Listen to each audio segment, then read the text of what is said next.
can bring your RPM up to 6,500.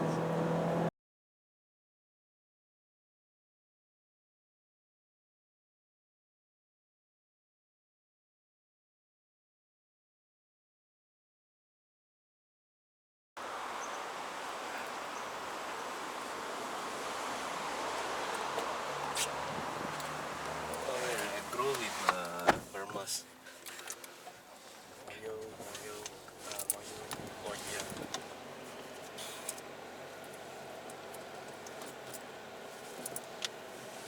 So this car has automatic release for the handbrake, electronic handbrake as well? No, you need to do it manually. Do it manually. Oh, you need to press the brake. Yeah.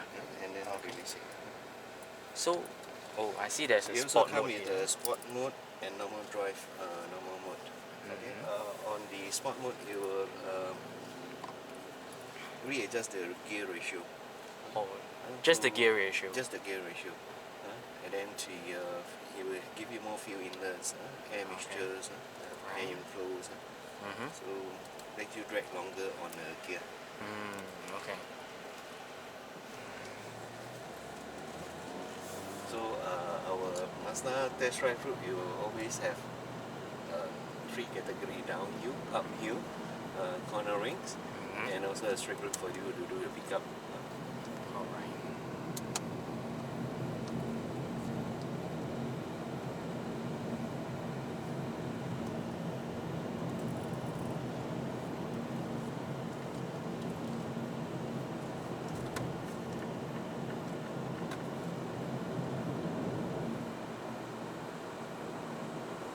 G-vectoring and your drivings on the consistent speeds, once you reach a corner, it will reduce your engine torque to control it.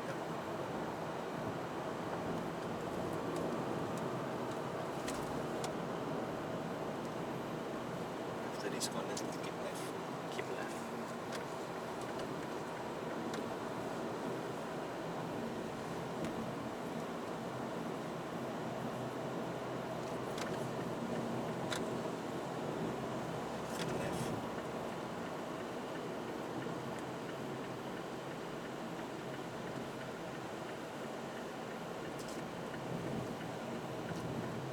Go straight.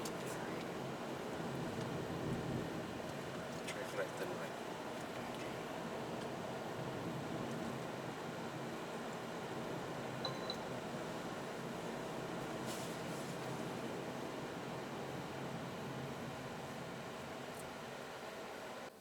Okay, very proud to see on the iStop function we have here. The restart time is only take 0.35 seconds. Okay, for the iStop function, you can restart when you're fully stopped without changing gear, right? And then you just leave your leg on the brake pedal. Just leave? Yeah. And if I turn the steering, does it start as well? Try it. Yeah, start? so it's... Okay, start. Let's say if you put on neutral, right? On neutral, you put a handbrake, right? Everything is you touch the brake, all these things, it will not start. Only then when you engage the gear or release the handbrake, it will only start from that point. I also read there's a lot of safety features on the Highline as well that is not available on this spec, is it? It's not available on this, but for the low spec, it also provides 6 airbags. The traction control, dynamic stability control, and also the GVC function. For the high spec, you have an iActive Sense, where it comes with the Smart City Drive. For driving, it will brake. Let's say it's detected there's a car in front of you, emergency brake, or there's obstacle in front. The 3 braking, to 30 kilometers per hour consistently during that time. is it just partial braking or full You braking brake to a for stop? 2 seconds. To jerk brake in 2 seconds to alert the driver. Just to alert, so it wouldn't brake to a stop. It will brake to 2 seconds, and then it will alert you, and then it will release back to the driver. So what if the driver doesn't brake? Impossible. It doesn't brake unless the fella fainted. Fainted. I mean, it's not the type like with Volvo, the type that stops completely. So this is just to alert the driver. Yeah, to alert the driver. Okay. And then we have the blind spot monitoring. Alright. We have the rear vehicle monitoring, where the vehicle behind you, let's say, is faster than you, at your left lane, closer to you, it will give you a blinking warning light. Okay. And also the blind spot will give you a lights there. Last year we did notice the lights. You put on the signal. Yeah. It will alert you by buzzer. Oh, okay. Beeping. There's a sound. Okay. And for the high end, you also have this we call it lane departure warning, and lane aligns for you, and then you alert you back to driving. It also comes with the high beam control systems, where you, while nighttime driving, you can on your high beam. The high beam control system, it will, once it detects there's car in front of you or there is something in front of you, it will reduce. It will go on the lower light. Instead of high beam. Lower beam. It will turn off the high beam. Okay. For high specs, that's different from those specs is that they come with the LED day running lights, low type, and then the rear tail light also LED, which is very interesting. It's designed from behind for the tail lights. Does it have lane keeping as well? The high line? High line, we call it lane aligned. Whenever there is you're going to cross over, it will lane keeping. So the steering will steer back to the lane itself. Just very minimum. We have an air turning curve here. You have a turn left and right. Okay, for GVC normally you go on 40, 30 to 40. Just consistently 40 or 30, right? Yeah. Then you can really it will control your torque for you. Because when you reduce, you already own control your torques. The car, you control is not the car control, right? I think this corner you can go a bit faster, about 50. Because you have a yaw sensor. Once you have a face, it will control. It does feel direct, very direct also compared to some other cars that doesn't have this GVC thing.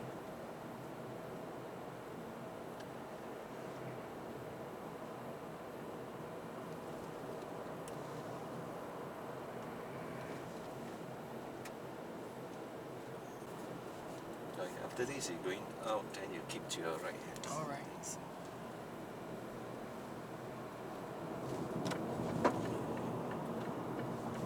Keep to your right. Then the next coming traffic light, you turn right.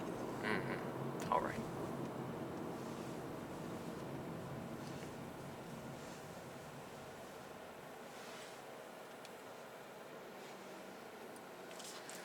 And it's this one, I say example, you go through this one. Yeah. And brake. Oh, I did not do anything.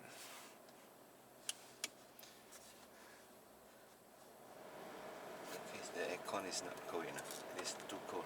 But it's not the function, you need three criterias.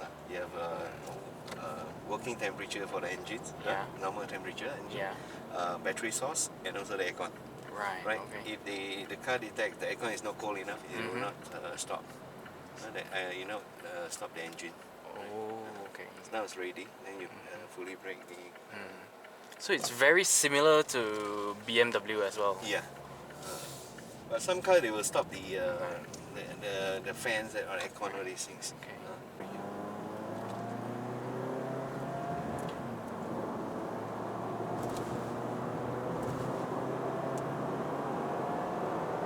It's a normal mode of driving. Yeah. Later on you can test on the sport mode.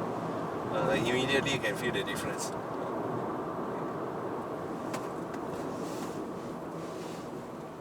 So sport mode. You turns, right?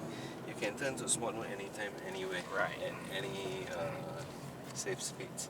I turn you to sport mode now. I'll just go one more round, to just see. Is it really direct? Yeah, it's actually very good. Okay, with the GVC actually you have. So it's in sport mode? Now it's sport mode. You can see the indicator. Yeah, immediately I can feel it.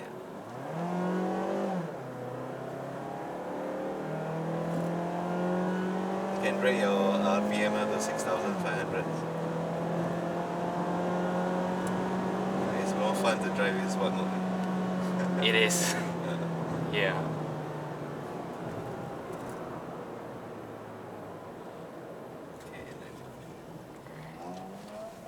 You notice when you're on sport mode, if you leave your throttle pedal, Yeah. you will feel the you downshift very fast for you. Yeah. It's almost an immediate downshift.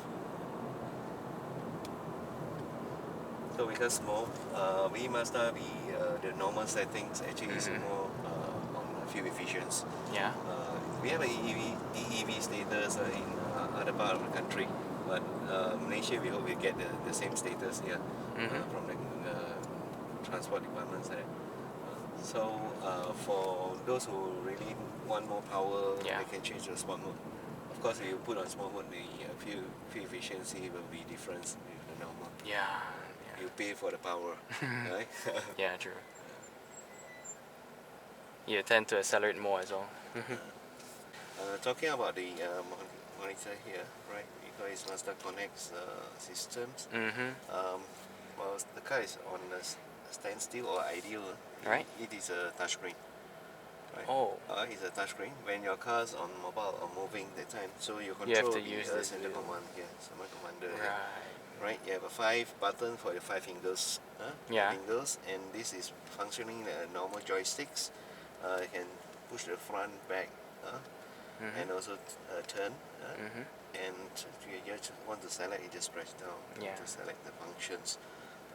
Come with a Bluetooth connectivity via your phone. It's very iDrive-ish feeling, right? Yeah. Yeah. Oh, Even for this car, let's say example, you see a warning lights, warning guidance light on your dashboard. You want to find out what's happening, what is the lights. For you also can check on vehicle status, warning guidance. It will go to very detailed. First they will tell you what is the title, low fuel. Right? You still don't know what is the low fuel. You just press further in, they'll call you to the fuel very low, you need to refuel your car. Something like that, to that detail to that extent. Right.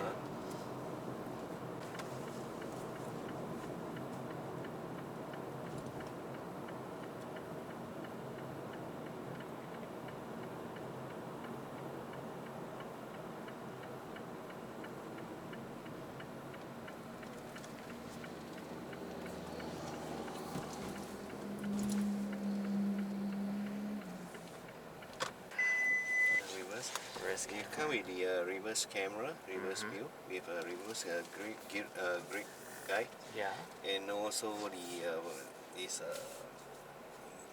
the bar, the distance bar, the obstacles. Okay, that will do already. Yeah.